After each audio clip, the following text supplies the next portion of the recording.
So hey, yeah, here we are again in the forest. I'm just actually taking a little break because I'm walking up here to the spot where I was the other day when there was too much fire danger. Today it's totally different weather. Kind of rainy, everything's damp, about 5 degrees. And actually, this is when most people die of hypothermia. It's not in the -47, it's not in, the Arctic. It's usually ±5 degrees above or below zero and wet and usually windy, so we're lucky today it's not windy. But so I'm having a break here and I want to talk to you today about the other 5 C's, which are just as important as the gear that you have with you. It's what's in here. So to me that's commitment. That means basically that you commit to taking measures and continuing to take measures until there are no measures left to take. I mean, continually taking measures to maximize the chances of a good outcome for yourself. If you've ever been on a small boat in big weather, you will know that you're not in control, but you must continue to take measures. So that's the first C, is commitment. The second one is actually cool, and that's not just cool here, but also cool here. This is all about the 70% rule. Don't make any more than 70% of your perceived maximum effort.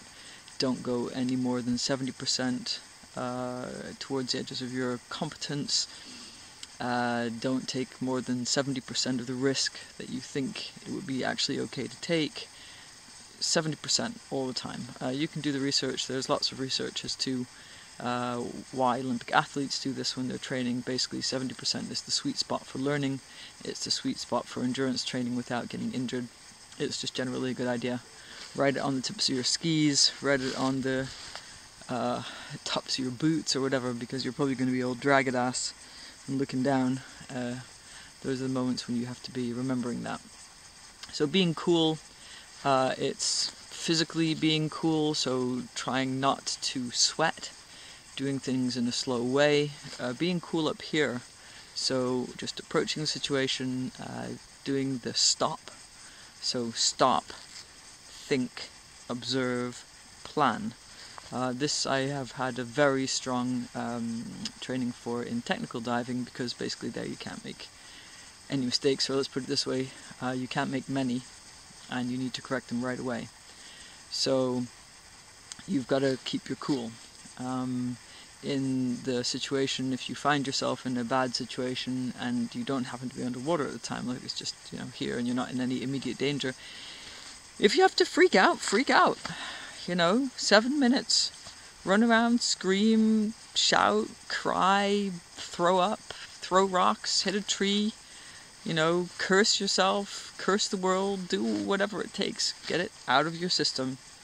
Then stop, sit down, take a few breaths, maybe do some, some 4-fold breathing, so count your out breaths. 1, 2, 3, 4. Hold your lungs empty, or as empty as you can for 4 counts. 1, 2, 3, 4, then breathe in. 1, 2, 3, 4, and hold your breath.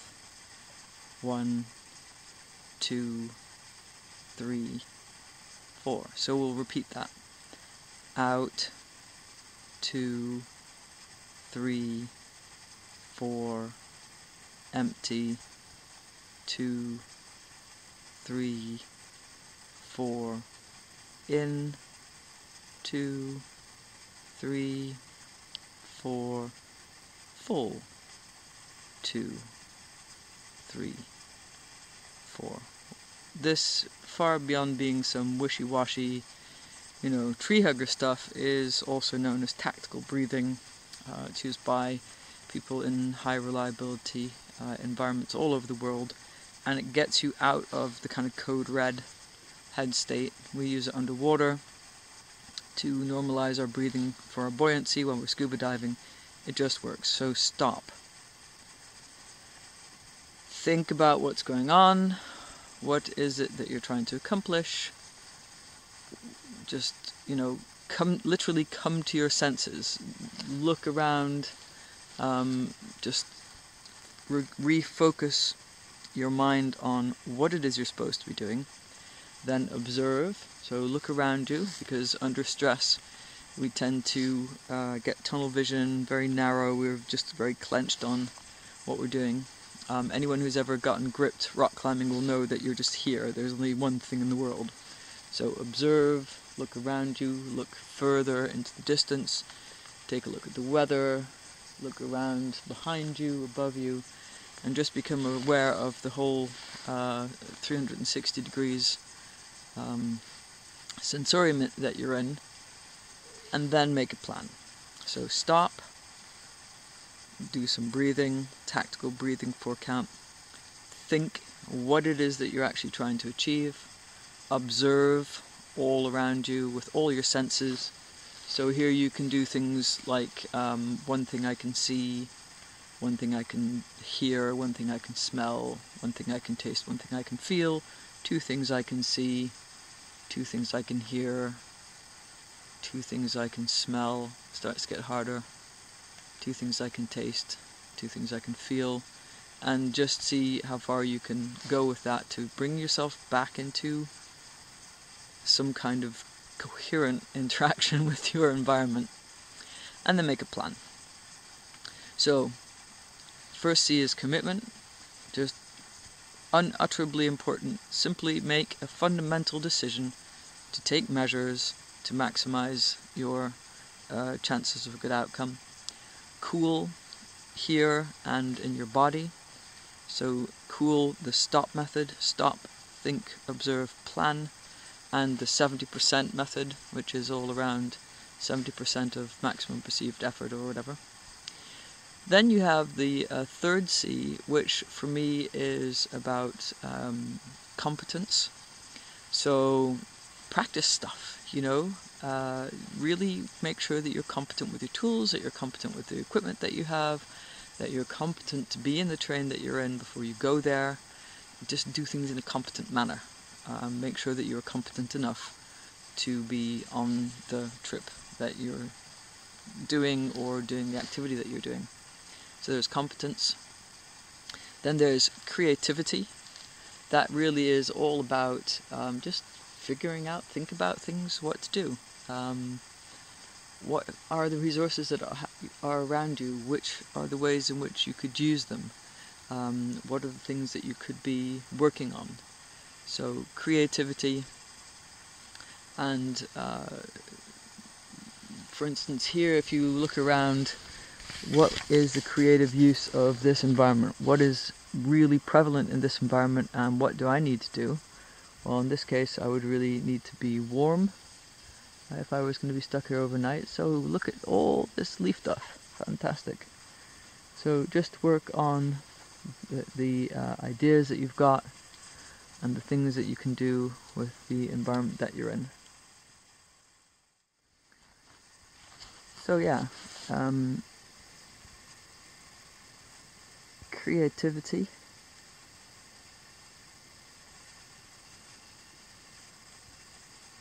and what was the fifth one again? You might have noticed I just actually stopped the camera, and that is because I couldn't bloody remember what the fifth one was, and fittingly enough, it's about concentration. Concentrate on what you're doing.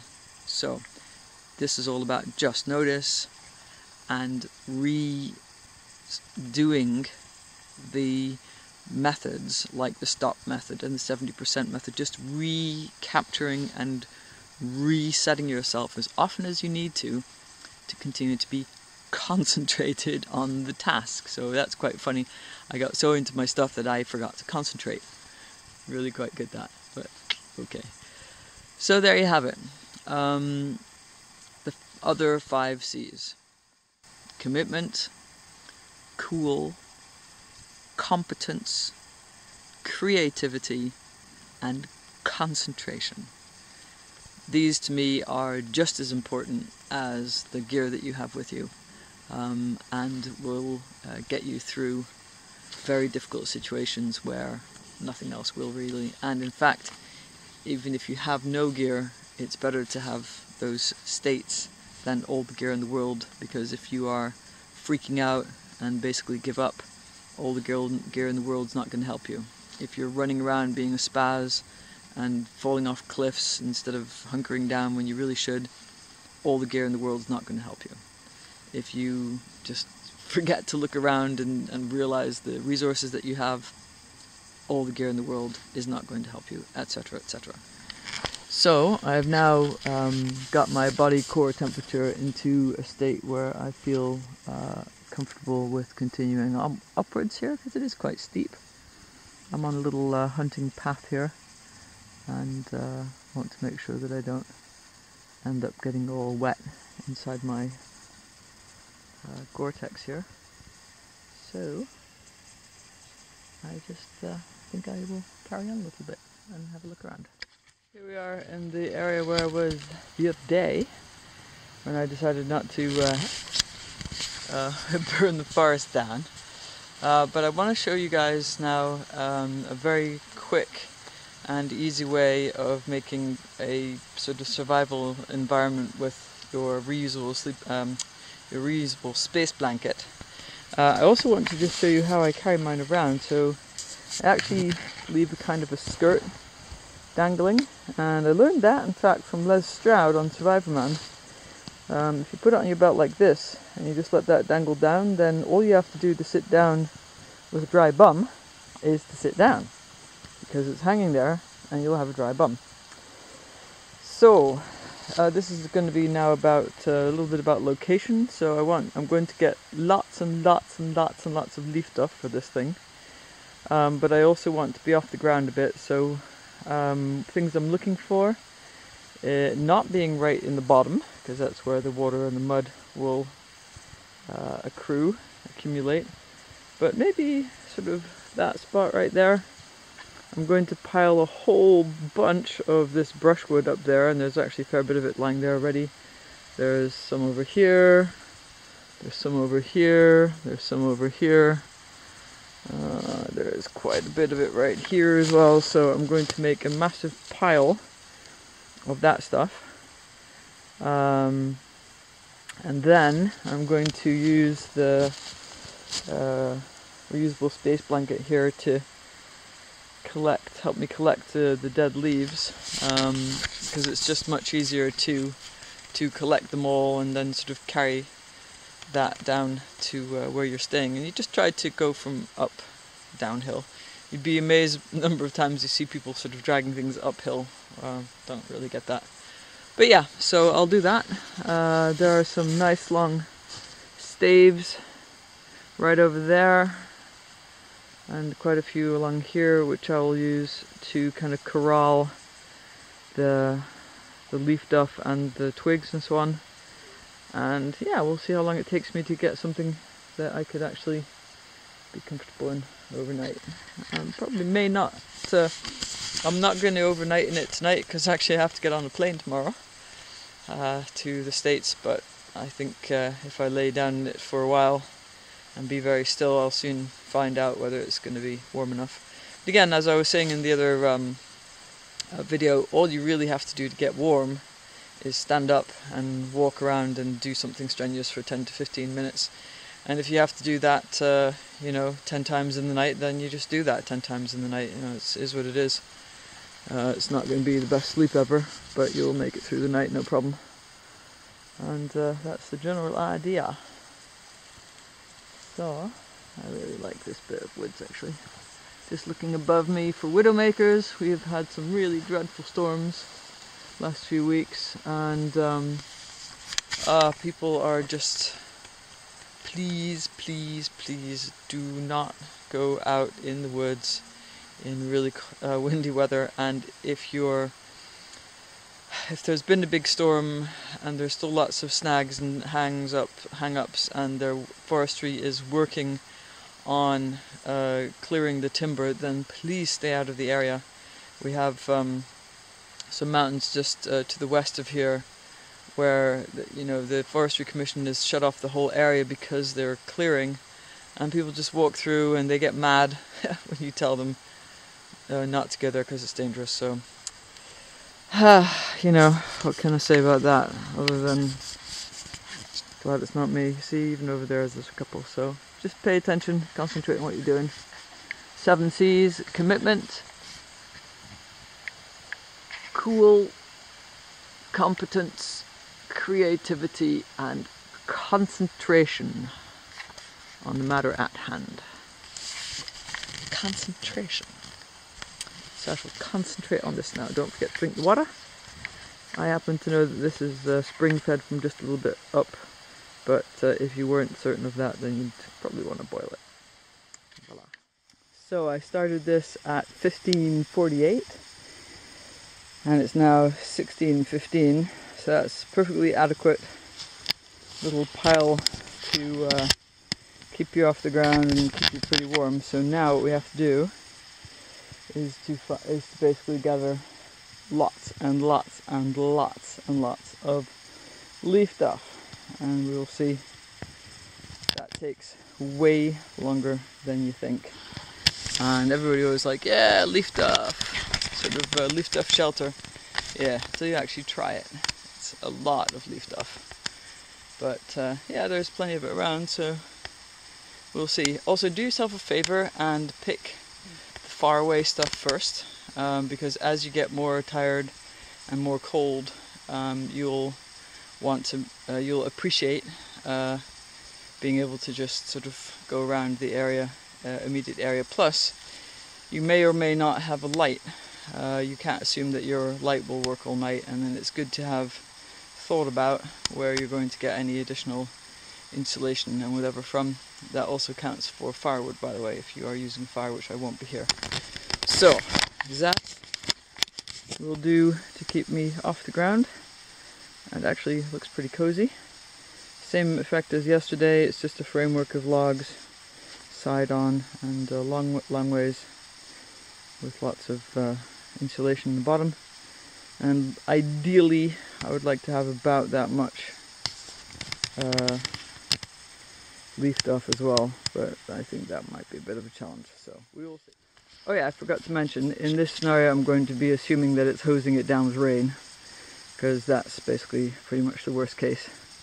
So it will have, we'll need the full coverage of the reusable space blanket over the top to make sure that we actually stay dry. So the idea now is basically to fill this up with as much leaf duff as I can pack in there, and then either I'll wrap the whole reusable space blanket around myself, or depending on how much volume I can actually get, I don't really want to compress it, I want it to be much, because what insulates you is actually the air not moving. So I would like for the leaves and whatever else I can find not to really be compressed that much. I want it to keep the air still and non-moving between me and the outside world. I want as thick a layer as possible, so it's better, in fact, just to have, if I need to, is just to have the space blanket over like this, rather than too tight where I'm compressing everything. This is also why your sleeping bag, if you have a sleeping bag in a hammock while your butt gets cold. So let's go find some more insulation, see what we can do. It's a good use of your outer jacket, by the way, your Gore-Tex jacket, so turn it inside out and use it to transport your leaf duff if you've already used your, if you've already put your space blanket in place. Oh yeah, another oft neglected idea, actually, which we haven't even spoken about, is that when I come to lie down, I will stuff my Gore-Tex pants and the space between my jacket and my load, completely stuff it with leaf duff till I'm this big. This makes a massive difference, and it actually allows you to warm up your insulation while you're moving around. This is actually a far more efficient way of using, if you can't get a huge amount of it, far more efficient way of using your insulation than just having it on a pile over there. So, you know, you just make yourself into a Michelin man pretty much, and you will see what a difference it makes. So first you fill your pants, and then you put the outer jacket inside the drawstring of your trousers, draw it tight, and then just zip it to about here and just fill it, back and front, fill it. Put it in the back, shift it around, put it over the top, just till you're like this. And you'll find then, when you walk around doing stuff, you're warming up the insulation, you're drying it maybe even. It makes a big difference. If you're, and also if you're in a hurry, like right now, if it was really starting to hose it down with rain, instead of me getting all soaking wet, not wearing the thing, I would probably concentrate and focus on getting my Gore-Tex filled with leaves, getting that warmed up, and then lying down, because then you basically have no problem. You just spend some time every 90 minutes or so, wherever it gets unbearably cold, walking around in your Gore-Tex, doesn't matter if it's raining, warming up, and the your big Michelin Man effect actually will keep that warm air trapped inside your Gore-Tex, right? And then you also are able to move around. So that's the idea. The Leafduff for in here is actually of third importance. So prio 1, big off the ground. Prio 2, ability to stay out of the rain. Prio 3, get your Gore-Tex pants or any of your clothing filled with Leafduff, and if you're done with all that, then start working on additional Leafduff around you and around the shelter. Cool deal? Alright, let's try it. Of course, the additional advantage of using the, stuff your Gore-Tex method is that you can be warm when moving around. So if you find yourself in a sudden temperature drop, or suddenly there's a downpour and whatever, and you just not have enough insulation, and you don't have to stay the night, you can very helpfully prevent your hypothermia by doing the Gore-Tex stuffing method. So you obviously need to tie off the bottoms here. You obviously need to tie it off the bottoms here with a handy bit of string, so that the leaves don't escape, and then you just go ahead and fill them up. So you want to go for the Leafduff that's not too wet. So obviously the ones that's on the road here, not so good. What's really good is these little areas in the leaf trees where the Leafduff has blown in. That's your treasure spots right here, for instance. That's great. So we'll do that for a bit as well.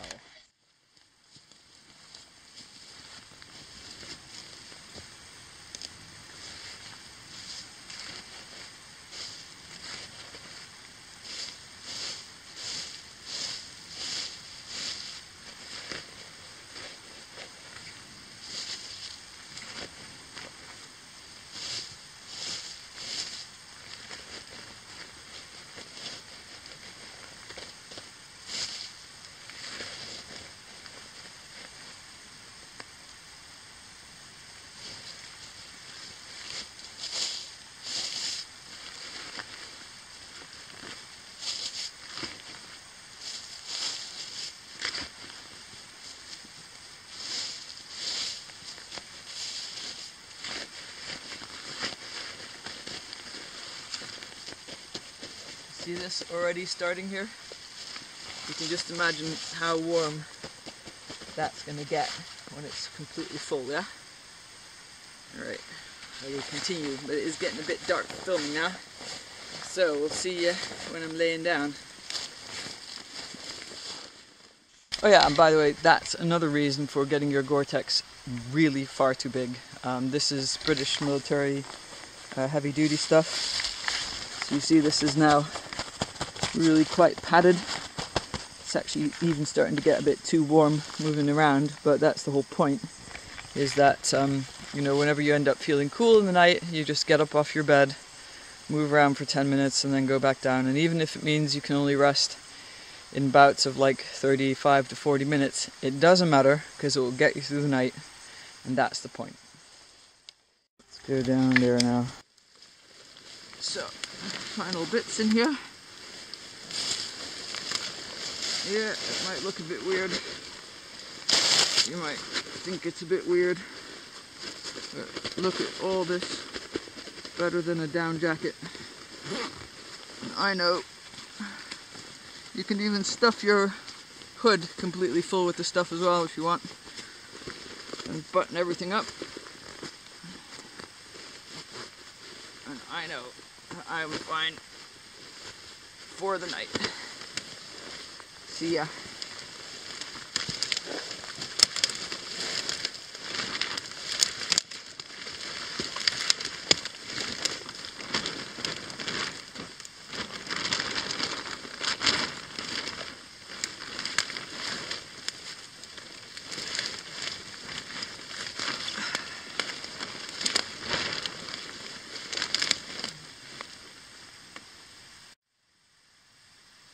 Man, this is even better than the last one.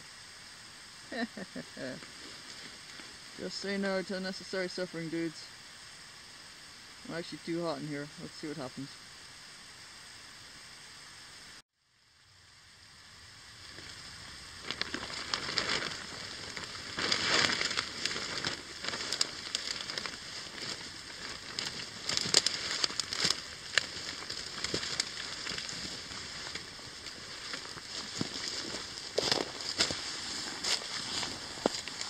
Well, my buddies, I effortlessly and instantly slept in there. But I do actually need to be on my way because I'm getting on the plane tomorrow. So, but I may actually, wow, that's a bit bright. I effortlessly and instantly just went to sleep and had a really nice dream. It's just, wow. It was, the rain was dropping all on the tarp. It was just a marvelous sound. I just felt super comfortable. Everything was warm and I just went to sleep. So no worries at all. So I will go back down to the house now and do the rest of my sleep in my bed. But I think that I'll probably come back to this thing. Let's see. And yeah. And do a sleep out overnight on this, because this is even better, even more comfy than the one that I had with the reeds the other night. Really just great. And actually now that I'm out, it is cold. It's really properly cold. I was really cozy in there. So I shall make my way down to the valley and see you guys on another one soon. So the other 5 C's are commitment, cool, competent, creative, and concentrate. There you go. So have a good one and see you in the forest sometime. Yeah, love it. Leafduff. Leafduff, leafduff. I like the leafduff. I like this a lot.